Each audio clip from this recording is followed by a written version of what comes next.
Hi, it's your host from our channel. Today, we are going to be exploring soybeans. Stay tuned.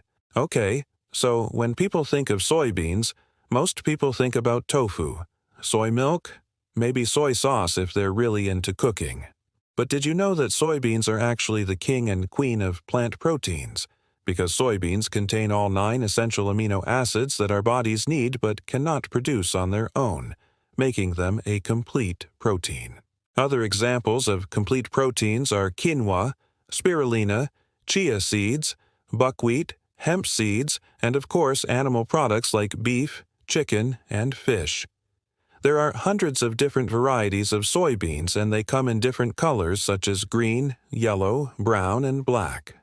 They are grown primarily for animal feed, oil production, for human consumption as an ingredient in processed foods, and as a source of soy oil. There is some concern regarding the safety of genetically modified organisms, also known as GMOs. About 94% of all soybeans in the U.S. are GMOs. And while there is still ongoing debate as to whether GMOs are safe for human consumption, I personally choose to avoid them due to potential health concerns. Also, because of how common soy allergies are. So today, we'll focus on organic, non-GMO soybeans. You can find these online or at your local Asian grocery store. In this video, we will cover 3 ways to enjoy the deliciousness that is soybeans. The first one is eating them straight up, roasted soybeans. This is what you might have at a baseball game. In fact, I used to work at a minor league baseball stadium, and we would go through tons of these bad boys.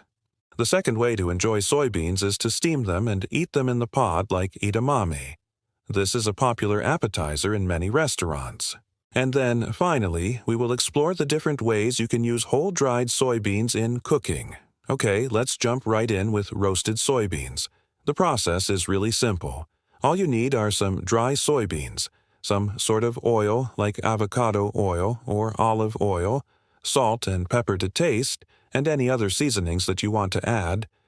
I'm going to add some garlic powder and onion powder since I'm a savory girly through and through.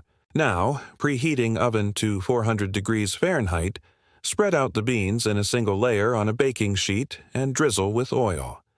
Toss to coat the beans evenly. Roast for 30 minutes, or when the beans become fragrant, toasty, and slightly crispy.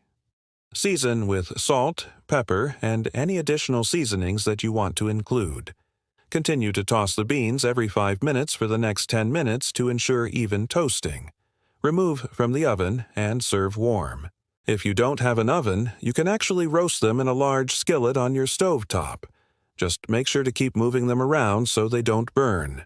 It's important to use a neutral-flavored oil like avocado oil or olive oil when cooking with soybeans because soybeans already have a strong flavor, and you don't want that to be overpowered or altered by a strongly flavored oil.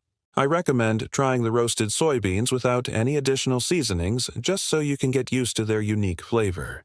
Soybeans are said to have a delicate, nutty flavor, but I think they taste more like a crunchy, creamy green pea that's been toasted. I love them. They're one of my favorite snacks. Let's move on to edamame, which is simply soybeans harvested before they are completely mature and then steamed or boiled in their pods. To steam edamame, bring a pot of water to a boil and add the soybeans.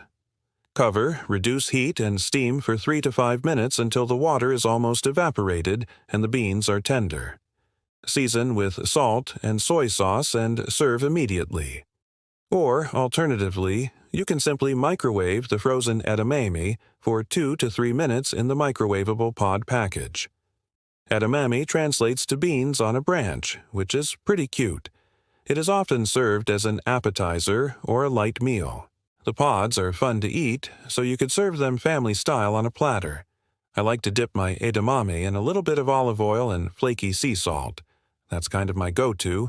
You can also get fancy and make a dipping sauce like this one that's made with Japanese mayo, which is a bit spicier than regular mayo, and a sprinkle of flaky sea salt. Okay, here's a quick tip. You can actually buy shelled edamame in the freezer section. You just got to look for it. Sometimes it's packaged as steamed shelled edamame. You can throw the shelled edamame into a salad, stir-fry, or smoothie. A half-cup serving of shelled edamame provides 17 grams of protein, 8 grams of fiber, and only 128 calories.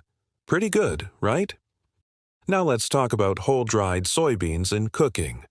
Whole-dried soybeans have a creamy texture similar to hummus and a nutty flavor similar to peanut butter. Here are a few ways you can incorporate them into your meals. First, you can make soybean flour. Simply dry roast a handful of soybeans and then blend into a fine powder.